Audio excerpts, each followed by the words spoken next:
I've been there, I've done it. I can say to them, look, I know it's tough. I know how tough it can be.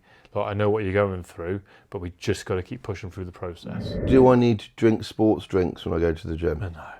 Why? Well, why? Why would you?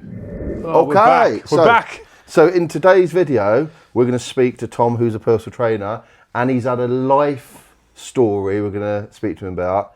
We're going to be answering most common questions on weight loss, okay, and how to do it. And if you're maybe thinking of losing weight and you're not sure, and you're thinking, oh, I should lose a bit of weight, but I don't know what to do, Tom's going to answer your questions. He's a weight loss specialist. Hey, Tom.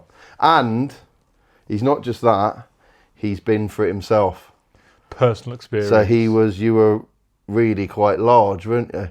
I don't remember you being large. Well, no, I was quite. I've always been large. I've always struggled with my weight. Polite. Just my school days were my bigger days.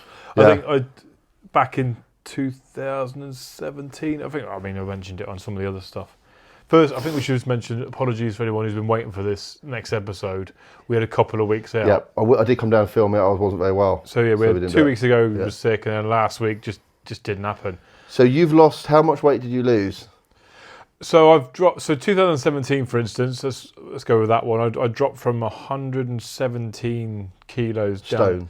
Stone. Yeah. No, kilos down to 92 in 6 months. So 117 kilos down to 92. Yeah, 6 months. Okay, so you've been there and done it. So you know all the. So not only do you train people to lose weight, you've got the knowledge of going for it yourself, which I don't think you can actually beat. Yeah. So when I was at school, I was a big lad. I've always been. Obviously, I'm tall, so I've always been big. I've always struggled with my weight. I love my food.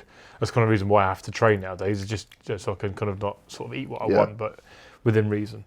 But I say I lost a lot of weight after school. Yeah. My school days, because I went to college, did a sports course for 2 years, got a load of my qualifications, and didn't want to be the fat one in there, thinking it's going to be full of fit and active people. And then got into relationships. My weight fluctuated, and then 2017, I signed up with an online coach, did like an 8-week fat loss challenge with a couple of friends online. And then after those 8 weeks, I carried on with my coach. Yeah. And in the end, I did 6 months. And at the end of that, I did a photo shoot, and we'll put a photo up of my before and after with the photo shoot. So you've lived and breathed it. You know the I know what to do, and that's why I do the job I do. I've experienced it. I've got life experience. I can explain to people that I've been there, I've done it. It's hard, but this is what you need to do. This is the route you need to go down. So the number one question I want to start off with.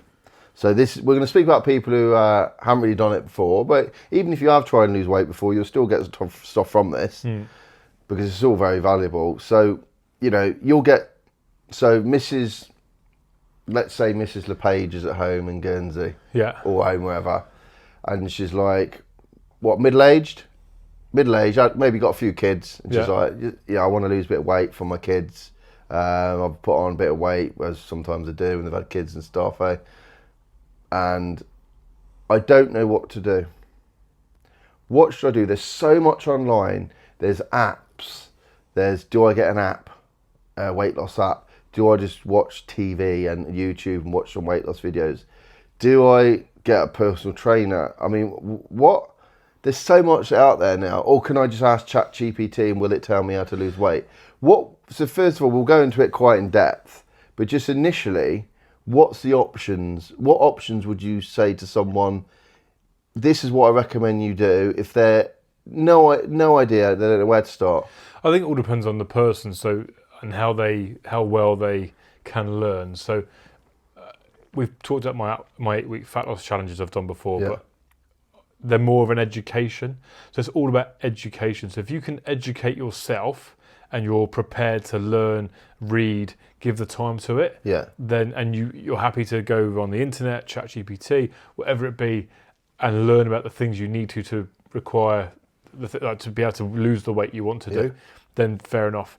If you need that guidance from somebody else, that's a certain type of person. Though, going back on that. That's what I mean. That's a certain type of person. All depends that might who work you are. For. Yeah, it all depends on what sort of person you are. You said that. Yeah. So if you're that sort of person, you can do that, and you maybe haven't got the time or the money to go see a personal trainer or whoever else, a nutritionist. Then do that. If you need that guidance, you can afford that guidance, and you just want that little bit of a push or that someone to teach you, to educate you on what to do, then obviously personal trainers, nutritionists, all that sort of stuff. Which comes with a price tag. Oh, yeah, for sure. Like yeah. We're not free. We're trying to make a living. Yeah. But again, like I said, it's all down to that person. I think most people forget as well, or don't realise that you can train as much as you want when it comes to weight loss. And initially, you might see a little bit of a drop. However, 90% of you losing weight or fat loss is down to food. Yeah. Like if you're not eating correctly and you're training hard, then what's the point? But we'll get onto that. Gain some fitness. We'll get onto that. So that's the option. So it's like you can either educate yourself at home. Yeah, by books, ChatGPT. You need some motivation, online, self-motivation. Self-motivation, yeah, definitely. Or you can get a PT. Yeah. That's the two main ones. Yeah. What about apps you can get if you look at I mean, there's lots of apps out there. Any good? Yeah, you can go on some things. I mean, again, a lot of it requires you to do it yourself. Yeah. So you can work with some coaches will have apps. You can use MyFitnessPal to track your calories, and that will give you kind of an idea roughly of what sort of calories you should be at. It won't necessarily teach you about your macros and your calories and your TDEE and all that sort of stuff and the education around it, but it will give you the sort of the tools to go, right, this is what you've got to do, this is what you've got to stick to, and happy days. But it might not tell you how, like, what is a protein, what is a carb, what is a fat, that sort of stuff. That's what you need to learn, that's what you need to understand. So that kind of falls into the category of self-education, the app. Yes.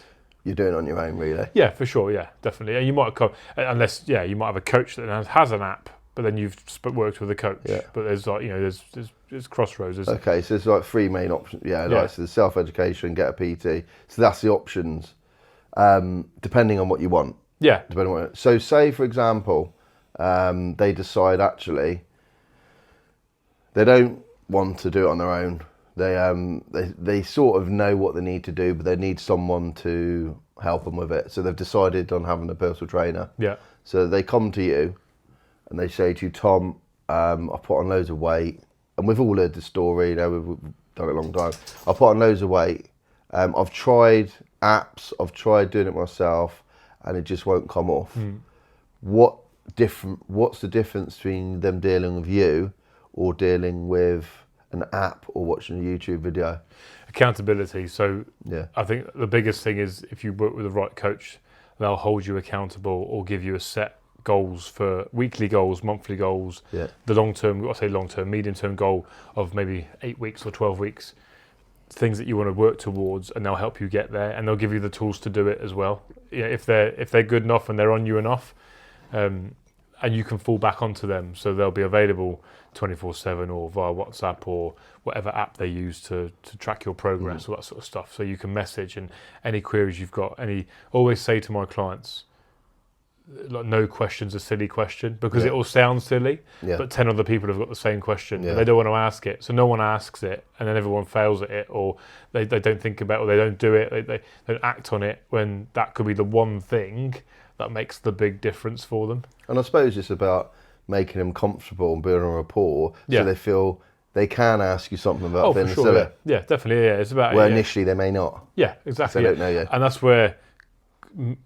having my own experience of being overweight and losing the weight and dealing with that sort of stuff comes in handy, because that's like my USP. Like, I've been there, I've done it. I can say to them, look, I know it's tough. I know how tough it can be. Like, I know what you're going through, but we just got to keep pushing through the process. So when you initially meet them and they're having a chat with you, say a consultation, and they've said, I want to lose weight, blah, blah, blah. Do you set it up any excuse me, don't my cold. Any expectations? Do you tell them, right, realistically, this is what to expect? Do you make sure it's realistic for them, or are you telling them all the good stuff and this is what's going to happen and you're going to lose weight and blah blah blah?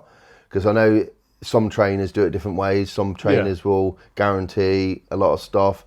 Some trainers will be more realistic and say, actually, it's not going to be all weight loss. It's going to be plateaus and blah, blah, blah.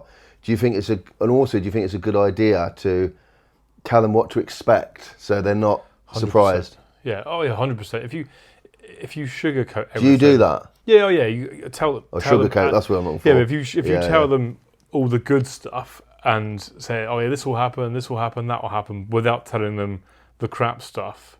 Like, you will find it tough, you will have cravings, you will want to eat more food, you will struggle, you will be hungry, you won't like doing all the training. Well, that's what it will be tough to get out of bed. You have to go out and get some steps in the rain every now and then just to stay active. Like, all those sorts of things. Like, they need to know exactly.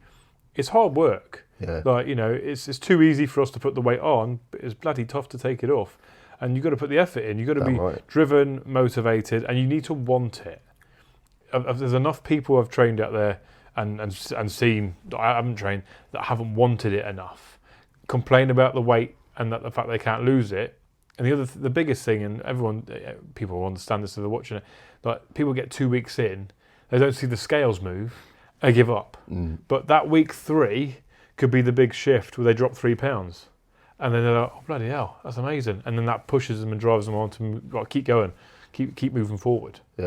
But yeah, I definitely tell them all the crap stuff.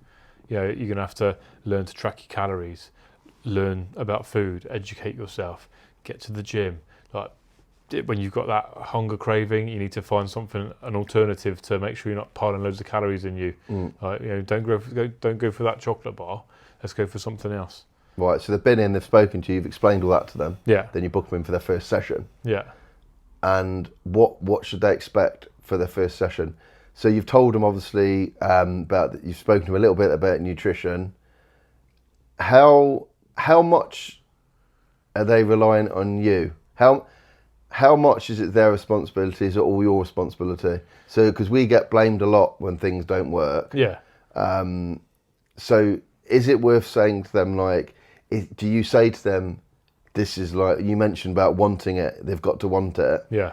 That we're not here to do it for them, although we can help them as much as we can, but we can't do it for them. I'll give them the tools, but they got to do the work. So how much should they take on for themselves, and how much should you? Like, percentage-wise? You got to think, if it comes to the training parts, like I said at the start, it's 90% food, 10%, 85-90% food. Which is mainly them then. Yeah, it's mainly on them, because you're not with them all the time, are you? No, exactly. That's what I mean. You might only be with them once, twice, 3 times a week in the gym, and that could be an hour max. So that's 3 hours tops a week. You're with them out of however many hours are in a week. So it is up to them to focus. I'll give them the tools to take away to do the work and build their, a craft of what they want to achieve within the rest of that week. And I'll be there to support them, so they message me, ask questions. There'll be check-ins sent out to them, so that a check-in's always a good reflection. So as in, I can check in to see how they've been during the week, not only so I can see what's happened, but they can reflect on their own week by writing it down, and then think to themselves, actually, that wasn't great, or why wasn't that great? How can I improve that? It's not just to answer some questions so I can see what's been going on. It's a self-reflection as well. But it is solely, good 90% down to them. I'm only seeing them. That's if they come and see me. This is the other thing. So going back to the 90% food, that I'm not in control of. Like, I can control the sessions I train them for if they come to see me for training. They might come and see me for once a week, which is, that's nothing. But they've got to go off and do their own thing, maybe, because they maybe can only afford once a week. So when it comes to the training part, I can get them fitter and stronger, and we can burn some calories.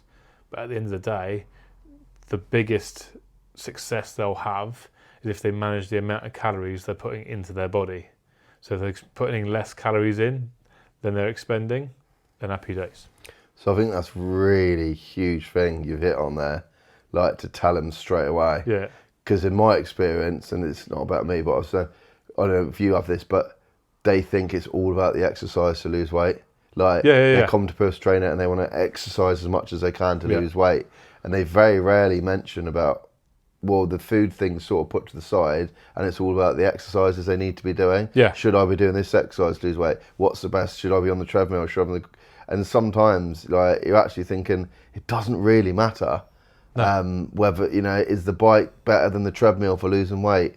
It's like, I wouldn't worry about that particularly. I mean, do you know what I mean? It's the food thing's going to outweigh a bike or a treadmill. You could do completely. You could do no exercise. Well, this is what I was going to ask you. You could do no exercise and be in a calorie deficit for what? So your TDE, so your total daily energy expenditure. So that's the total amount of calories you need for the amount of activity you do in the day and for your body to just function.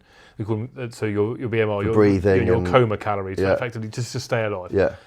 You could do no exercise and have the correct amount of calories in a calorie deficit and still lose weight. The exercise part of it comes into it when we want to burn a few more calories. However, I'll always promote the muscle mass over trying to burn calories. So if we can promote as much lean muscle mass by lifting weights and being strong and being healthy, as well as doing a bit of cardio, that's only going to aid you even more in terms of your fat loss. You're going to lean out a little bit more, gain some muscle mass, more lean muscle mass. It's not massive numbers, but it will help you burn a few more calories daily. But when it comes to burning calories, the best thing you can do is steady state cardio, power walks, whether it be outside, on the treadmill, the stepper in the gym, cross trainer, just doing something that you can just do consistently for 20 minutes, half an hour. And aiming from anywhere daily from 8 to 12,000 steps a day. So sort of like 10,000 is kind of the sweet spot. If you can only get anywhere between 8 and 10, that's fine. But those sorts of numbers that you're aiming for, just to make sure you're getting the steps in to burn those few more calories, because that could be 200-300 calories extra you're burning a day, and times that by 7. So 3,500 calories. That's a pound of body weight. So you're aiming to try and lose at least 1 pound to 2 a week. And if you can do that by cutting out some calories and then burning a few extra calories, then it's easier to achieve. So it's like a fine balance, though. Oh, hugely. It's a balance between calories you're taking in and what you're burning. You don't want to go to... It's that all or nothing thing for some people as well. They'll go flat out with the exercise, eat nothing, and within 3 days they are knackered, they're flagging, they've got no energy, and then they go and binge eat because they haven't done it correctly. So it's for anyone who's starting new to it, I'd always recommend doing one and then adding the other in a week or so. So concentrate on your food first and just try and eat a little bit less, maybe move a little bit more, a bit of extra steps daily, and then the second week, add an extra couple of gym sessions. Maybe it could just be the one gym session and do it that way. Don't add everything all in one hit. Don't stick it all in the bowl at the same time, because you're more likely to fail. There's just so much. Your body's having to deal with a calorie deficit. You're tired. You're flagging a little bit. There's a little less energy, and you're trying to work out in the gym as well as trying to get your steps in. So if you add all into the mix at one hit, you're more likely to fail. So drips and drabs, bit by bit. Yeah, that's good. I think it's sensible. And I think this is really valuable, actually, because it's pretty much what we'll be telling people. This is something which is obviously you do day in, day out. But for someone new, they probably may not have heard this before, and they're thinking, actually, there's a bit more to it than I thought. And it's not all about the exercise, is what you're saying. It's about keeping it simple as well. So the next thing is, question I asked you. Yeah, simple. Yeah. The next thing is... Sorry, the dog's just decided to start yakking up. You're all right? Yeah? Do you need to join a gym to lose weight? No. Why? Well, as we said before, it's not all about the exercise. It's about the food. Abs are made in the kitchen. That's what the phrase is. So people joining gyms, paying a monthly subscription to lose weight, they're wasting the money. I think if it's to solely lose weight, then rethink your reasons behind it. Yeah. If it's to get stronger, get fitter, and get healthier, then happy days. Keep going with it. If it's just to solely lose weight, like we've said, master the nutrition side of it, and then add the exercise part of it. What do you think the main reason is people join a gym? I think a lot of people will join gyms because they want to lose weight, or they want to move a little bit more. They do feel overweight, they feel sluggish, and they want to lose a few pounds. And initially, that will happen, especially for anyone who's larger, because they're not used to it, not used to that activity. So if they're consistent with it, say 2-3 times a week for a period of time, they will notice that weight drop, but then it will just plateau. It will stop. And that's when they really need to start thinking about their calorie intake, their food intake, and thinking actually it's now balanced. So the amount of calories I'm burning compared to what I'm consuming, there's on a par. So something needs to change. So you either need to do more exercise, and then you'll get a little bit more weight loss because you might go another fourth time a week or extra few steps a day, whatever it is, or you drop your calories, so you're consuming less but doing the same amount of exercise. Therefore, you're not consuming as much. Therefore, you're going to lose your weight.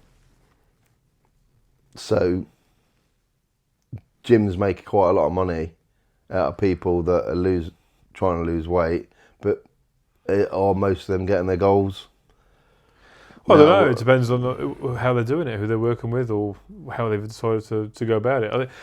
It's funny because someone mentioned the other day, actually, a gym membership, you're effectively just renting equipment. And I never really thought of it like that. Yeah, that's true. You're renting equipment. You can't always get on. Yeah, that you can't always use, and you've got to drive to use. Yeah. You could rent equipment and have it at your house, but then in my experience, people don't tend to use that. I tend to steer people away from that if I can help it, because you rent a cross trainer and it ends up being a clothes horse. People hang clothes on it. Yeah. And I tell people to get outside. Go to the room next door, got an exercise bike as a clothes horse. So you can lose weight and have fitness without joining a gym. Oh, for sure. I mean, and use the outdoors. Yeah, definitely. Yeah, just staying active. Yeah. Just move more, eat less. So a complete beginner you've just spoken to, they actually say to you, I don't think I want to join the gym, Tom, but what could I do initially? I don't really do any activity more than that. I walk the dog a bit. What could I do to up my activities? Like I don't want to buy any equipment, stuff I can do outside. What could I do as a beginner if I look at my calories and I stop eating all the rubbish? What would you recommend to someone who just says, look, I'm reasonably fit, I walk the dog. What could I do? I think for a lot of people, so this goes for food and exercise or steps, is I'll often ask people... We tend to go for a walk? Or? Well, we'll do, but I'd often ask them to log their general exercise, so log their steps and give me a general food diary over 5 days. Yeah. So you can see exactly... I say exactly, people do lie on their food diaries. But if you can see how many steps they're doing daily, you ask them what they do for a job, and you get them to log down their food for you for 3 to 5 days. So you get an idea of kind of where they're at with their intake, and could be their protein numbers, their calorie intake, just in general, rough guides. Then you can determine exactly where those changes can be made. Yeah. So it could be something as simple as saying, look, you just need to do a half-hour walk every day. Yeah. Extra on top of what you're already doing. Like you sit in an office all day. If you start off with half an hour every day, or that's a guide, then we'll up it to maybe like you do an hour one day, half hour the next, sort of thing. So you vice versa. So it's kind of understanding the client first, and knowing exactly what they do daily, what their job is, whether they're sedentary or whether they're shifting bricks all day, like on a building site, and finding out where they are, and then tailoring it to their needs and their lifestyle. So it's very much an individual thing. For sure, yeah. Because you get someone who might go, they walk the dog for 2 miles every day, or for half an hour, 20 minutes. It could be an hour, and then they might go for a run twice a week, and sit in an office. But then you might get someone who sits in an office all week, doesn't have a dog, just walks to work. It takes them 10 minutes every day, and that's all they're doing. And you get very different. So everyone's a little bit different. So it's just kind of like adapting it to make it work for that individual person. What if they tell you, I've got no time to do exercise, but I want to lose weight? Make it a priority. I think they wouldn't have come to you if it wasn't something they wanted to change. And if it's something they want to change enough, like I said, if they want it, they'll do it. They'll make the effort. They'll make it a priority. And it doesn't need to take long. Like that half an hour walk every day could be done before people get out of bed in the morning, so you haven't got to worry about stuff. You get up that little bit earlier in the morning. It could be done later in the evening when everyone's either gone to bed or everyone's starting to just chill out and settle. You could just go out around the block for 20 minutes. Like go out in your lunch hour. Like write your diary down, look at your times, look what you got on in the week, and prioritise it. So how I've worked my exercise over the years is I always work obviously not my diary, but as in work diary, but my sort of general life around my workouts. So it'd be like, well, I'm working out at 10 o'clock that morning and 9:30 that morning, so that needs to be done after that. So I won't be free until 11. I won't be free. So whereas people will be like, I need to go to the post office, I need to pop to the shop, and I need to do this, and then I'm going to go to the gym. Whereas it should be, I'm going to the gym first, or I'm going to the gym, but I'll pop to the post office first, then I need to go to the gym, and then if I've got time, I'll go shopping. That sort of thing. So it's just like, it's that sort of thing. You need to prioritise it. It's the same with food. Yeah. Another one comes up. Do I need to drink sports drinks when I go to the gym? No. Why? Well, why? Why would you? What's the reason behind it? There's a lot of people that buy them. Yeah, I mean, I sell them. Yeah, they will. They've got conflict of interest. Yeah. What are you doing to me, Ross? But that's their choice, eh? Yeah. But do they? So the amount of times I see people walk around the gym with a sports drink. When you say sports drinks, you're thinking Lucozade, electrolytes. Yeah, I'm thinking like Lucozade. Yeah. Lucozade. Yeah. You got to or they finish their workout and they're going to buy a Lucozade. It's a bit of a catch-22 because you don't need it. No. Well, not a lot of most people don't need it. A lot of people can benefit from it, but also a lot of people don't drink enough. So as long as it's factored within their calorie intake and they've logged it down, and they're aware of how many calories are in it, and they're aware of how many calories which are in most of the time they're not. Exactly. But it makes them drink more fluid. Yeah. Then fair enough. Yeah. Like you might get. I suppose it's the same as saying, well, why do you need to have orange squash? It's like, well, I drink it because I don't like drinking water, but it means I'll drink something, because if I don't drink that, I won't drink anything. Do they need to drink protein shakes when they start exercising? You don't need to drink anything. I think when it comes to protein, that's just going to supplement your protein intake, which obviously is something that's not more advanced. That's something you need to know and you need to educate yourself on or be educated on in terms of keeping your protein high within your diet. So my top two things to do when losing weight is calorie deficit is number one. So knowing exactly where you need to be, calorie deficit, and sticking within that calorie deficit. And then your next number you need to work towards are your protein goals. And then your carbs and your fats, just balance the rest of those out. Unless you're going to jump on stage and you're doing some sort of performance or bodybuilding show where your carbs and fats and your salts and stuff will need to be balanced out to make sure you're as lean as possible. When it comes to just losing weight, calorie deficit and hitting those protein goals. So that could be anywhere from 100 to 200 grams of protein a day, depending on body size and male, female. Is that something that you said initially you don't need to worry about that straight away? No, not initially. I think initially you just need to worry about understanding how many calories you're putting into your body. It's about, and it's not all about like eating. Don't go down. Even have to go down the route of eating crazy healthy, because initially then you're just going to crave everything you normally eat.